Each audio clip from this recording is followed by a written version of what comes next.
خیر، کہتے شیخ عثیمین رحمہ اللہ فرماتے ہیں وَمَعْنَى اللہ، اللہ کے معنی کیا ہے؟ کون بتائے گا؟ اللہ کا نام ہے کہ نہیں؟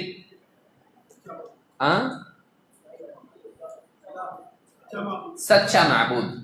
اللہ کے معنی کیا ہے؟ الالہ، حقیقی معبود، سچا معبود۔ ہم کو معلوم ہونا چاہیے کہ اللہ کے معنی کیا ہے؟ سچا معبود۔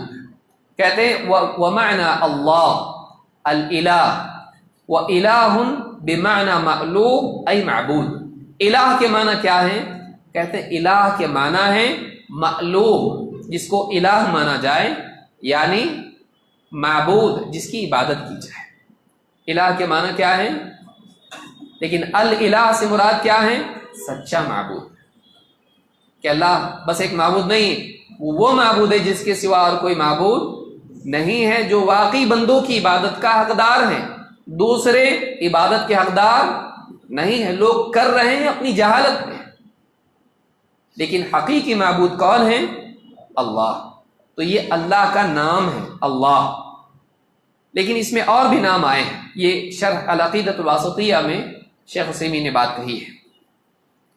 ابن کثیر رحمۃ اللہ علیہ فرماتے ہیں وقد استدل بعضهم على كونه مشتقا بقوله وهو الله في السماوات وفي الارض، اي المعبود في السماوات والارض، كما قال وهو الذي في السماء اله وفي الارض اله۔ دو آیتیں ہیں جن کا آپ کو حوالہ نوٹ کرنا چاہیے۔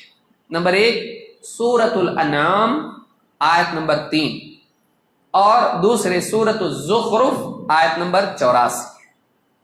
پہلی آیت ہے سورہ الانعام آیت نمبر 3، اور دوسرے سورۃ الزخرف آیت نمبر 84۔ آپ آئندہ آئیں گے تو اچھی طرح سے پیچھے صورتوں کے نام دیکھیں گے۔ زخرف لکھنے نہیں آ رہا ہوگا بعض لوگوں کو، کیا لکھیں اس کو، تو دیکھ لیں اچھے سے کس کا کیا نام ہے، صورتوں کے نام کیسے پڑھے جاتے ہیں۔ ان دو آیتوں میں ان کے تعلق سے ابن کثیر رحمۃ اللہ علیہ فرماتے ہیں کہ اللہ یہ نام مشتق ہے، یعنی ایک لفظ سے بنا ہوا ہے۔ وہ لفظ کیا ہے؟ الہ۔ الہ سے یہ بنا ہوا ہے، اللہ الالہ اس کا مطلب ہے سچا معبود۔ اس کی دلیل کیا ہے؟ ابن کثیر کہتے ہیں اس کی دلیل سورۃ الانعام کی آیت نمبر 3 ہے، اور سورہ زخرف کی آیت نمبر 84 ہے۔ کیوں؟ کہتے ہیں اللہ تعالیٰ فرماتا ہے وَهُوَ اللَّهُ فِي السَّمَاوَاتِ وَفِي الْأَرْضِ، وہ اللہ ہے آسمانوں میں بھی اور زمین میں بھی۔ وہ اللہ ہے آسمانوں میں بھی اور زمین میں بھی۔ کم علم آدمی اس سے یہ دلیل لے سکتا ہے اللہ آسمان میں بھی ہے زمین میں بھی ہے۔ ابن کثیر کہتے ہیں نہیں، اس سے ثابت کیا، اور اس آیت میں کیا ہے؟ اللہ یہ نام بطور صفت ہے۔ اللہ کے معنی کیا ہے؟ سچا معبود۔ ترجمہ کیا ہوگا؟ وہ سچا معبود ہے، حقیقی معبود ہے، آسمان میں بھی اور زمین میں بھی۔ آسمان میں کون عبادت کرتے ہیں؟ فرشتے، اور زمین میں نیک بندے یا ایمان والے بندے۔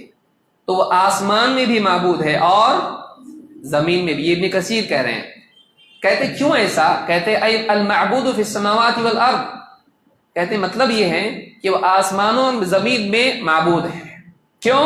اس لیے کہ قرآن کی ایک آیت دوسری آیت کی تفسیر کرتی ہے، کیونکہ دوسری جگہ اللہ تعالیٰ نے اس بات کو پھر دہرایا ہے۔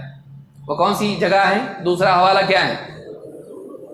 سورہ زخرف آیت نمبر 84۔ کیا کہتے ہیں؟ اللہ تعالیٰ فرماتا ہے کما قال وَهُوَ الَّذِي فِي السَّمَاءِ إِلَٰهٌ وَفِي الْأَرْضِ إِلَٰهٌ، کہتے ہیں وہی ہے جو آسمان میں بھی الہ ہے اور زمین میں بھی الہ ہے۔ تو یہاں لفظ کیا آیا؟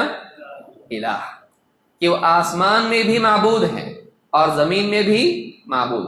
یعنی ایسا نہیں کہ صرف آسمان میں فرشتے اس کو معبود مانتے ہیں، بلکہ زمین میں بھی اس کو معبود مانتے ہیں۔ کون؟ ایمان والے، توحید والے۔ تو ان دو آیتوں سے بات معلوم ہوئی کہ اللہ کے معنی کیا ہے؟ سچا معبود۔ ایک بات تو سمجھ میں آئی کہ اللہ کے معنی کیا ہے، اور دو حوالے ہمارے سامنے جس سے معلوم ہوتا ہے کہ اللہ یہ الالہ کے معنی میں استعمال ہوتا ہے، یہ اللہ کا نام ہے، اس میں علم ہے لیکن مشتق ہے، ایک اور لفظ سے بنا ہے، ایک اور لفظ سے بنا، وہ کیا ہے؟ الہ، اس کو ال جوڑ دیا، الہ ہو گیا، لیکن وہ ایسا بنا کہ اللہ، اس طرح سے اس کو بولا جاتا ہے۔ ابن کثیر نے اس کو تفسیر ابن کثیر میں ذکر کیا ہے۔